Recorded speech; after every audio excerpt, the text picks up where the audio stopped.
All right. Staying with inequality for just a moment, because it's such a big theme in the current electoral cycle. Once again, wealth, poverty, and politics. Quote, the welfare state, which, by the way, is the recourse of virtually everybody who's concerned about inequality. Let's redistribute from the rich to the poor. Fine. So we expand the welfare state.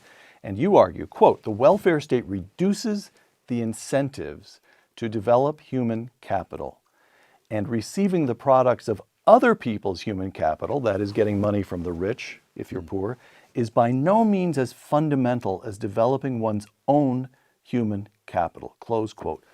What is human capital, and why does the welfare state suppress the incentives to develop it? Well, human capital is the ability to create the material things that constitute wealth.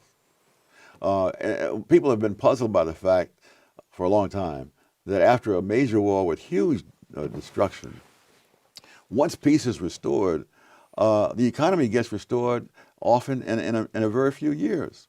I think Western Europe after World War II, everything that was there was bombed, and they wonder why. How can that be? And John Stuart Mill explained this back in the middle of the 19th century, that the material things are going to be used up and wear out, whether there's a war or not. And so it's really the ability to reproduce, to operate those things, to maintain them, and then reproduce them was necessary. That's the real wealth. And so when you destroy the physical wealth, you really haven't done as much as if you destroy the human capital.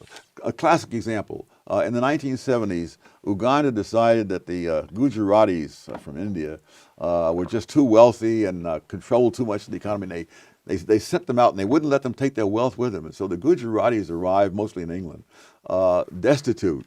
And the Ugandan government has taken over all this material stuff. Over a period of a relatively few years, the Gujaratis were prosperous in England, and the Ugandan economy collapsed because they didn't have people who could do what the Gujaratis were doing, and so they no longer had the same production. It's also one of the problems with trying to finance things by confiscating the wealth of the wealthy. All you can confiscate is the material wealth. You cannot confiscate the human capital. So the true wealth, the enduring wealth, the wealth that leads to wealth in the material world is between people's ears. Absolutely. And why does the welfare state suppress incentives for poor people to develop their human capital? Of course, you can live off what other people have produced. It's not just the welfare state. It's true among nations. Spain, for example, during its heyday in the 16th, 17th century, it received gold and silver literally by the ton, something like 200 tons of gold. If you can imagine, gold is normally measured in ounces. So they get 200 tons of it from the Western Hemisphere colony. They get, I think, some 1,800 or something, 1,000 ounces of silver. And so Spain didn't have to develop its human capital, and it didn't. It bought whatever it wanted because it had all of this. But when all of that money was spent and the colonies broke free and so on, Spain had nothing. And so Spain is today one of the poorest countries in Western Europe. And that's just what the Saudis are afraid of right now. And that's happening in Saudi Arabia. It's already happening in Saudi Arabia. Here, nature has given out to Saudi Arabia all this wealth. Great. The elite don't have to work. They live in have fabulous wealth. The ordinary Saudi doesn't have to do very much because the government subsidizes his housing, it subsidizes all kinds of things. And so over half the people in Saudi Arabia are foreigners who are in the Saudi workforce. And so they don't have to develop any human capital. If you go back some centuries earlier, when the Middle East was really one of the most advanced parts of the world, they hadn't yet discovered uses for petroleum. And so they had to work for everything, and they worked for it, and that was the period where we get the great scholarship. That's right. That's right. Because they're okay, all right. Another another theme in wealth, poverty, and politics, which is a theme in the wider world, Black lives. Quoting Wealth, Poverty, and Politics, quote, those who have promoted the prevailing social vision in which lags, gaps, or disparities to the detriment of black people are the fault of white people are trapped in the corollary that these lags, gaps, or disparities should disappear once those other people are constrained by civil rights and policies, civil rights laws and policies. But nothing of the sort has happened. White people bind themselves to behave better by passing civil rights laws, and black lives should improve. But nothing of the sort has happened, you argue. In material terms, there has been some improvement, but that improvement began long before the civil rights laws were passed. From 1940 to 1960. 1940, 87% of black families in the United States were in poverty. 87%. 87. 1960, it's 47. So there's a decline of 40 percentage points in that 20-year period. In a generation and a half. Yeah, say, and this is before the welfare state comes in under Lyndon Johnson in the form of the war on poverty, the civil rights laws, and so forth.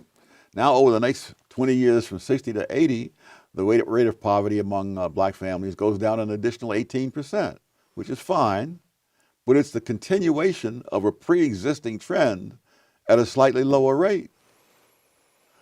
So it's not, and yet it's credited in the media and even in academia, it's credited usually to the civil rights laws and to the Johnson War on poverty. But of course, this was just a continuation of the previous trend.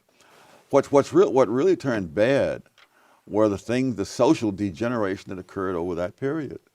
I could go on for days about the social degeneration, but let me give you just one quick example.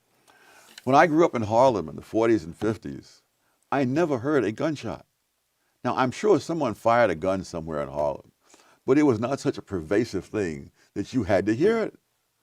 You know, I have relatives in Washington. I asked them the same question.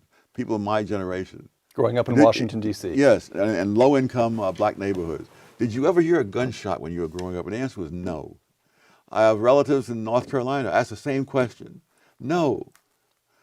And now, you know, people in housing projects especially, they put kids, some of them, to bed in bathtubs so that they won't be hit by stray bullets in the night.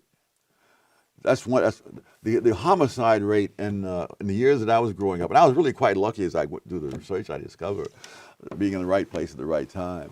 The homicide victimization rate among black males in the decade of the 1940s declined by 18%.